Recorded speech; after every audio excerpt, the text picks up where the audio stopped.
J-A-L-L-O. The Jell-O program starring Jack Benny with Mary Livingston, Phil Harris, Dennis Day, and yours truly, Don Wilson. The orchestra opens the program with The Sun Will Be Up in the Morning.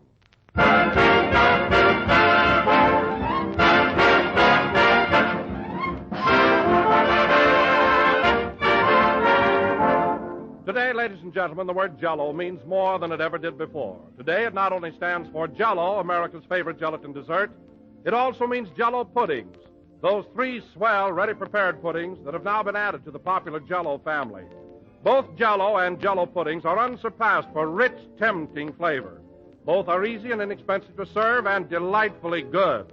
And both bear that famous name, Jell-O, a name that stands for tops in quality, a name that spells extra enjoyment and complete satisfaction. As you know, Jell-O is a trademark, the property of General Foods. So be sure to mention it whenever you ask the grocer for Jell-O puddings or any of Jell-O's 6 delicious flavors: strawberry, raspberry, cherry, orange, lemon, or lime. And by the way, if you haven't enjoyed strawberry or raspberry Jell-O recently, do so real soon, because now they taste better than ever. Each has a new improved flavor obtained by using a natural flavor base artificially enhanced. And that's what gives those two popular flavors that rich, distinctive Jell-O goodness, the goodness that made Jell-O America's favorite gelatin dessert.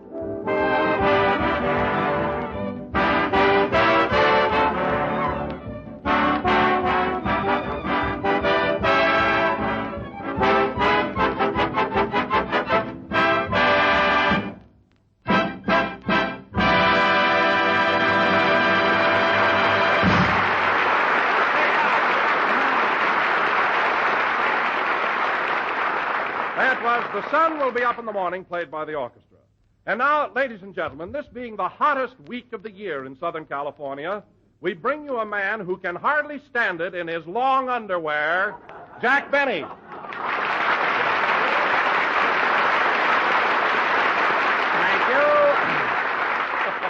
Thank you.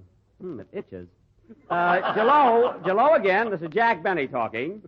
And, Don, let me tell you about my underwear. I don't care what the thermometer says. I'm strictly a calendar man.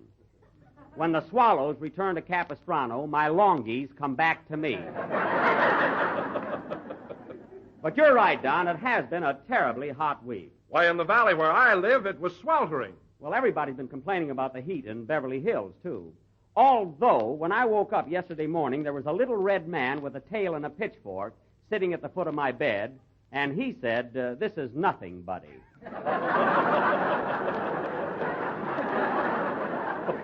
I didn't like him calling me buddy. Anyway, this has really been torrid weather. Well, Jack, the only thing to do when it's like this is just sit back and take it easy. Take it easy? Why, Don, this is the busiest week I've ever had.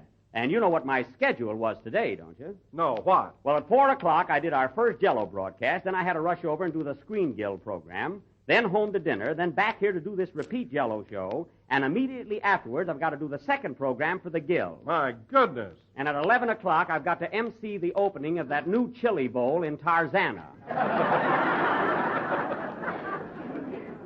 I tell you, Don, if it wasn't for vitamin B1 and the cigarettes Phil's drummer gives me, I doubt that I'd be able to carry on.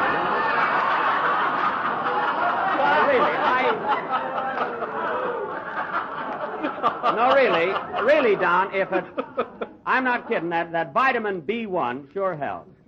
Vitamin B1, well, do those pills really help you, Jack? Oh, they're marvelous, and how they pep you up. Why, Don, you remember how I used to walk in my sleep night after night? I sure do. Well, now I run like a deer. And, Don, I owe it all to vitamin B. Oh, Jack, you and your pills. Oh, hello, Mary. Pills to go to sleep, pills to wake up, vitamin B, vitamin D, throat gargle, cough syrup. All right. Your bathroom looks like a sale at Sontag's. Now, wait a minute, Mary. All the stuff I've got in my medicine chest, I have good use for. Oh, sure. Why, Don, he's got everything from corn plasters to toothache drops. Well, what's wrong with that? Your teeth will never ache again, brother. Now, listen, Mary, there's no use being silly, and you can stop with those gags, because I haven't got false teeth. Then why is it you never let people slap you on the back? Because I'm tender, that's why. To hear you talk, you'd think I...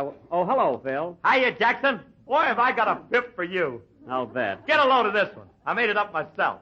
What's, this'll kill you, Jackson. All right, get to it. What's a twack? A twack?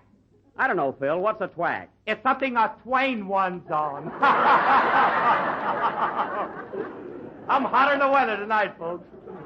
It's too hot for that kind of stuff, if that's what you mean. Say, Jackson, wasn't that a scorcher this week, though? Sure was. Why, in Beverly Hills, it was just like an oven. Well, you live close to Santa Monica. Why didn't you go down to the beach? Oh, I was too busy. Yeah, Jack had to stay home and take care of his lemonade stand. It's not my lemonade stand. A couple of children came to the door and asked if they could sell lemonade on my front lawn. What do you expect me to do, turn those little kids down? No, but you didn't have to make them sign a 99-year lease.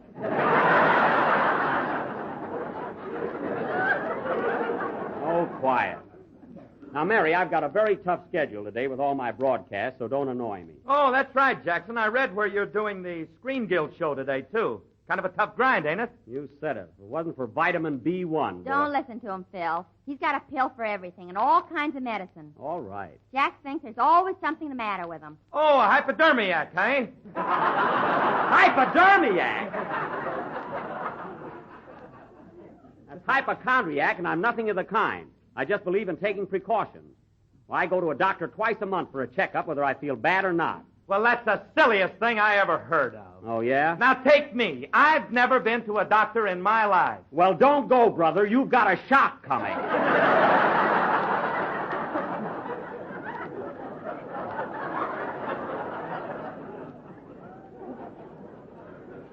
No kidding, Phil. No, Phil, really, did you ever take a good look at yourself in a mirror? Yes, and I'm gorgeous.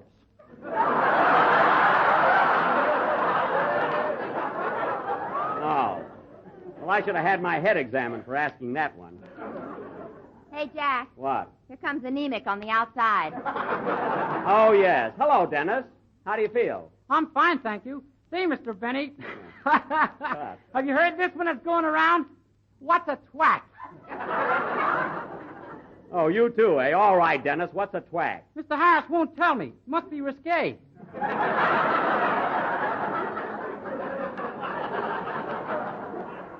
Well, he told me that bright answer, so for your information, Dennis, a twack is something a train runs on. That's Twain! You ruined my gag.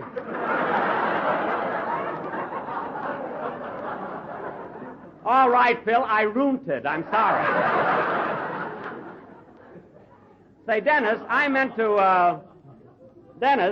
ask you, you didn't forget to go down and register last Wednesday, did you? No, I was there, but I don't get it, Mr. Benny. What's it for?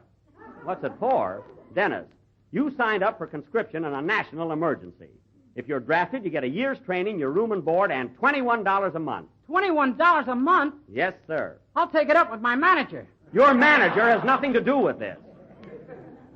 Say, Phil, you registered, didn't you? Yeah, and so did all the boys in my band. That's swell. That is, everybody but my guitar player. Oh. Why, is he over 35? No, he made up that joke about the twack. Well, they won't take him because that automatically makes him a moron.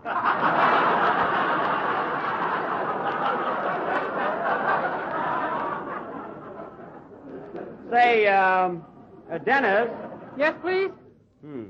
We're about ready for a song. Have you got something nice prepared for us? Yeah, I'm going to sing Trade Winds. That's Trade Wind. Stay away from Harris. Sing, kid. Phil, why don't you buy a new joke book?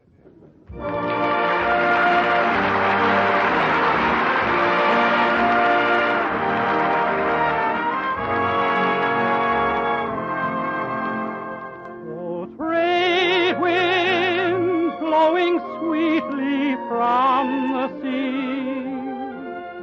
Oh, trade winds, can you blow love back to me? Down where the trade winds play, down where you lose a day, we found a new world where paradise starts.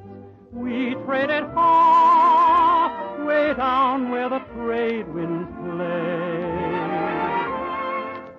Music was everywhere.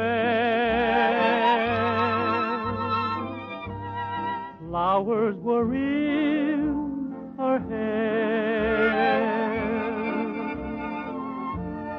Under an awning of silvery boughs, we traded vows the night that I sailed away. Oh, trade winds, what of all that love has made? Oh, trade winds, are they only made to break when it is made again?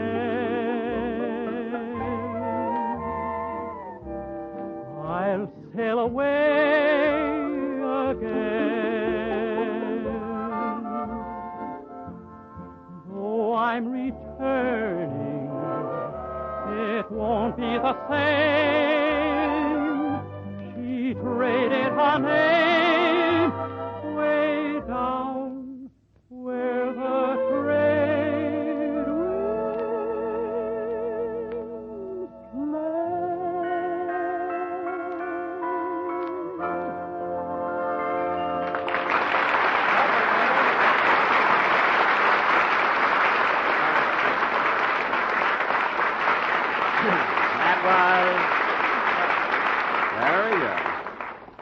That was Trade Wind, sung by Dennis Day. And Dennis, that was terrific. Thank you. Your voice positively thrilled me. All right, Don. Don. Oh, Jack, it's so ridiculous. Don, Dennis's voice positively thrilled me. Okay. Ladies and gentlemen, the next time you wander your neighborhood grocer, be sure to ask him for a package of tempting and appetizing jello. Jello, that's right. It is not only economical and easy to make, but comes in 60 wishes flavors. Swing it, kid. So always look for the big red letters on the box. They spell Jello. Jewawa-o.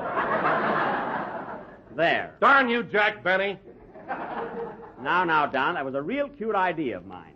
And I'll tell you one thing. Anytime you get a novelty and you don't take advantage of it, answer the phone, Mary. Okay. And you don't take advantage of it, you're silly. Hello? Yes? Yes, Mr. Sandridge, he's right here. For you, Jack. Mark Sandridge at Paramount. Oh, my director. Having a little more trouble with him. Hello? Yes, Mr. Sandridge. Well, now, look, we've been all through that before, and I don't want to be stubborn, but my name has got to be first on the screen. I don't care what that worm said. He's in New York, and I'm here. Take care of the local boy.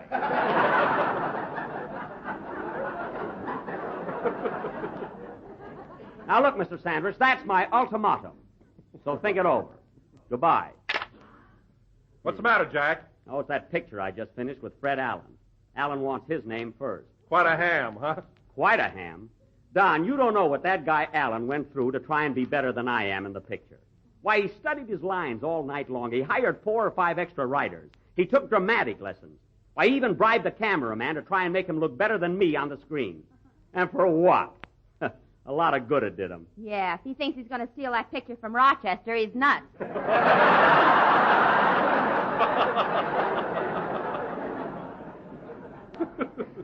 not going to steal it from anybody. You know what burns me up? I give the best years of my life to Paramount. Incidentally, Jack, I do the Maxwell House program with Mary Martin, your leading lady in the picture, and she had a lot of nice things to say about you. Oh. Well, Mary is an awfully sweet girl, and she's swell to work with. Thanks. I don't mean you. I'm talking about Mary Martin. You know, she's from Weatherford, Texas. Are you acquainted with Miss Martin, Phil? Jackson, there ain't a gal in, from, or passing through that state. I don't know.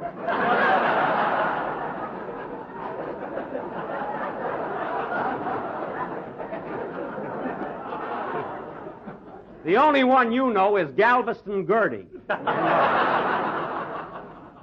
Always bragging. Huh? Say, Mr. Benny, What? I've never been in Texas. Are the girls really so beautiful down there? Yes, they are, Dennis, and there are thousands of them. Each one prettier than the other. Then why do cowboys always sing such lonesome songs?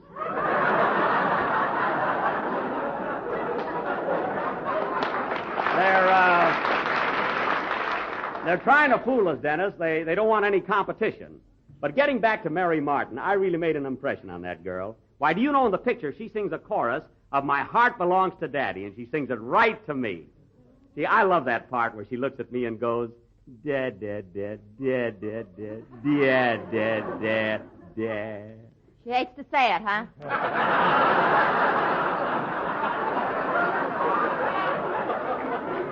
Go on, she loves it. Well, anyway, you'll see it on the screen. Say, Phil, I don't want to give away any more of the plot, so how about ripping through a band number in your own inimitable Thank Heaven style? Okay, Jackson, we're going to play a Who cares? Play. Wait a minute. Come in. Mr. Benny? Yes? I listened to your program last Sunday, and I resent all the slurs cast upon my name. Slurs? Who are you? Puerile J. Banel. Goodbye. I bet I know what that J stands for. Play, Phil.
That was The World Is in My Arms, played by Phil Harris and his Gypsy Orchestra.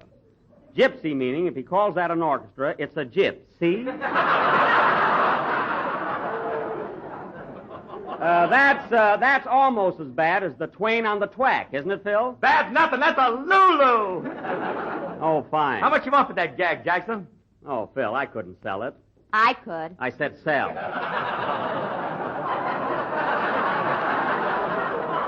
You can have the gag for nothing, Phil. Say, Don, as I told you before, I've got to rush over and do that Screen Guild broadcast, so maybe I better run along now and get everything set. Are you directing it? No, Ernst Lubitsch will be there, but I'm doing a dramatic play with Claudette Colbert, Basil Rathbone, and Edward Arnold. You're in pretty fast company, ain't you, Joe? Tune in, Mo, and you'll find out. Well, I'm going to run along, Don. Rochester's waiting downstairs for me in the Maxwell. The Maxwell? I thought you traded that car in last week. Well, I intended to, Phil, but I decided to wait. Tell him what really happened. Never mind. What was it, Barry? Well... Look, I'm very busy. If you think I'm going to hang around and hear you run down my car again, you're crazy. Goodbye. So long, Jack. Gee, that guy's burned up. What happened, Mary? Well, it was this way. I was over to Jack's house last Monday, and I finally persuaded him to trade in the Maxwell. Uh-huh. Well, anyway, after a long argument, we got in the car and started toward Hollywood. And all the way over, Jack was changing his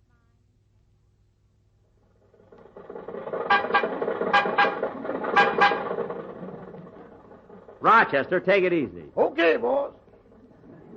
You know, I hate to trade this car in, Mary. Now, don't back out. Say, Jack, what kind of allowance do you think they'll give you on the Maxwell? Well, if I can get $700, no, really, I'll be happy. $700? Yes, this car's got a lot of extras on it. Seat covers, radio, cigarette lighter. Don't forget the angle. We ain't got no brakes. The brakes are all right. Boy, what a rattletrap. It's not a rattletrap. Miss Livingston's right, boss. This car vibrates so much I can't keep my socks up. Your socks? All right, our socks.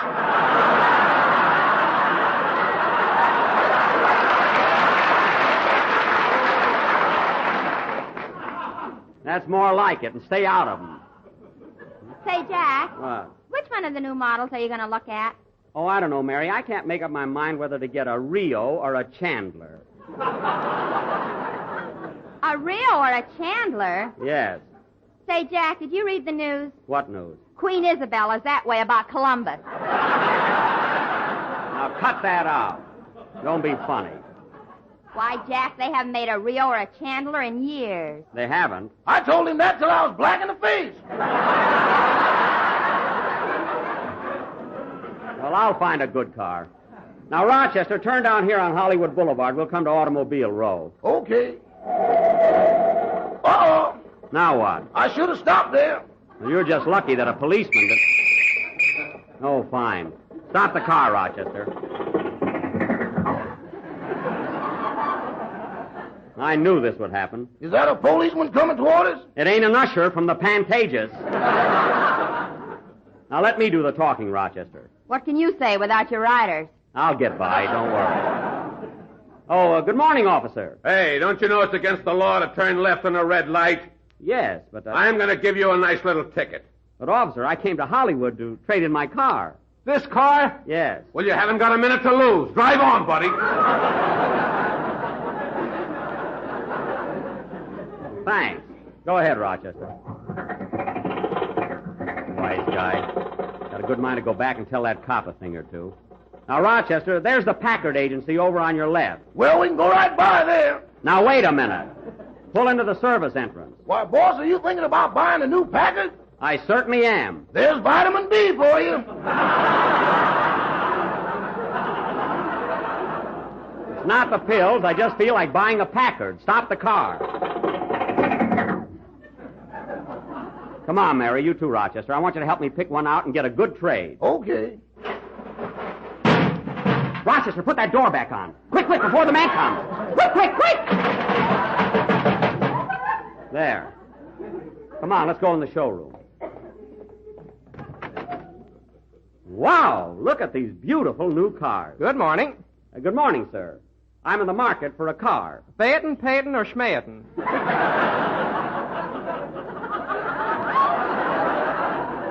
Well, I'm really, I'm really interested in a convertible coupe. I see.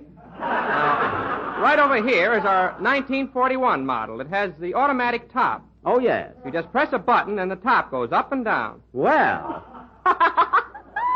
What are you laughing at? Your top does that without a button.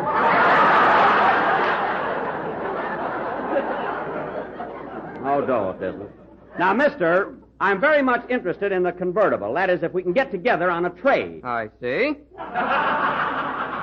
Well, what year car are you driving now? Is it a 1940? No. 1939? No. 1938? No. 1937? I'm going out to eat. This'll take all day.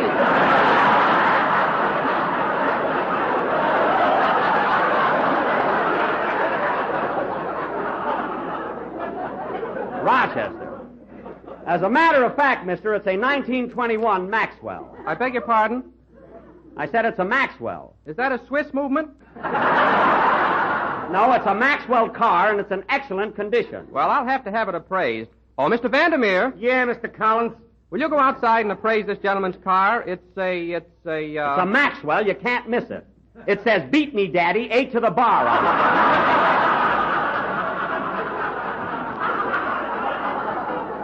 Now, please, I'm in a hurry. Okay. The car is really in swell shape, Mr. Collins. It's always been chauffeur-driven. What's the mileage on it? Well, the speedometer says 12,000 miles. You can't go by that, boss. When the speedometer reads 50, we're going 30 miles an hour. Rochester. And when it reads 60, it's 2:30. Rochester, there's no time to be flippant. Well, Mr. Collins, how much will this Packard cost me? Well, of course, that depends on how much we can allow you on your old car.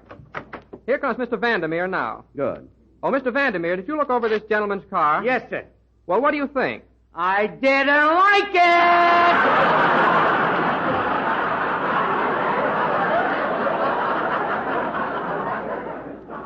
Now, wait a minute. Don't be too hasty. Did you crawl under my car and take a good look? Not me. I got a wife and kids. Not so dangerous. Now, Mr. Collins, I think my Maxwell is worth $700. And he doesn't drink. Quiet. Now, what do you think, Mr. Collins? Well, the best I can possibly offer you on such an old car is $40. $40? Now, Jack, don't argue about it. You're getting a break, believe me. Well, what do you think, Rochester? Is $40 fair? Boss, that's fair, just, unbiased, liberal, generous, and hand me a dictionary.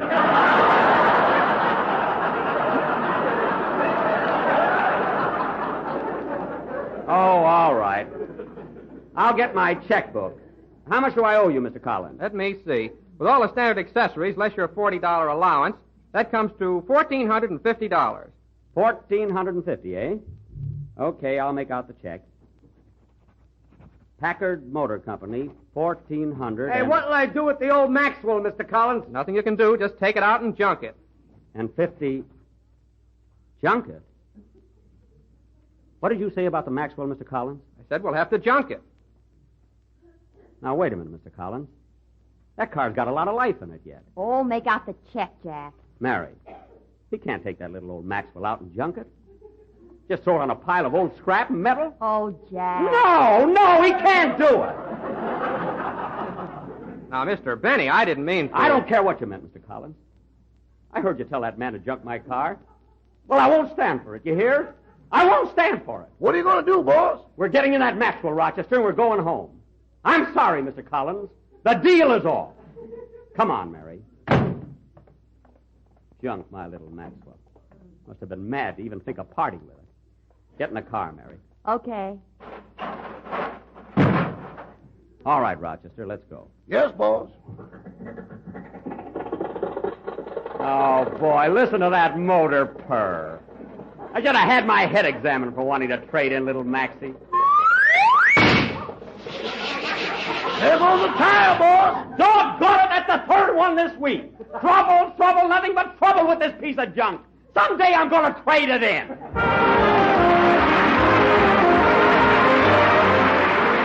Friends, how would you like to plan and prepare almost 1,100 meals a year? Well, if you're the average housewife, that's exactly what you do. And no doubt about it, thinking up new ideas for that many menus is no small job. So just to help out a bit, we'd like to pass along a quick, easy suggestion for tomorrow's dessert. It's called Cardinal Pear Mold, and it's a combination of delicious pears and bright red cherry jello. Better yet, it's as simple as it is satisfying. To make it, just prepare 1 package of cherry jello, as you usually do, and add 1/8 teaspoon of powdered ginger. Then mold, and before serving, garnish with sections of fresh or canned pears. The result is a bang-up good dessert, one that everybody will like, and one that costs almost nothing to make in the way of effort or expense. So for tomorrow night's dinner, try this brand new jello idea, Cardinal Pear Mold, a vivid blend of sweet, juicy pears and rich crimson cherry jello. This is the last number of the 3rd program in the current Jello series, and we'll be with you again next Sunday night at the same time. Hey, Mary, let's go home and hear Jack's Screen Guild show. Did he say he's going to do a dramatic sketch with Claudette Colbert? Yeah, what does he want anyway? Good night, folks.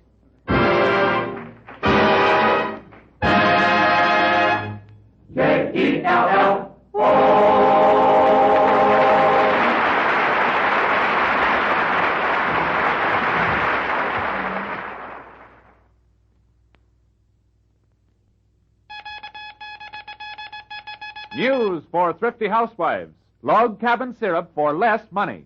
All 3 sizes now selling at lowest prices in history. Ask your grocer about his new low prices. Remember, same luscious log cabin syrup. Same high quality, same mellow flavor. Only the price has changed. Tomorrow, buy log cabin syrup at the new low price. The lowest ever. This is the National Broadcasting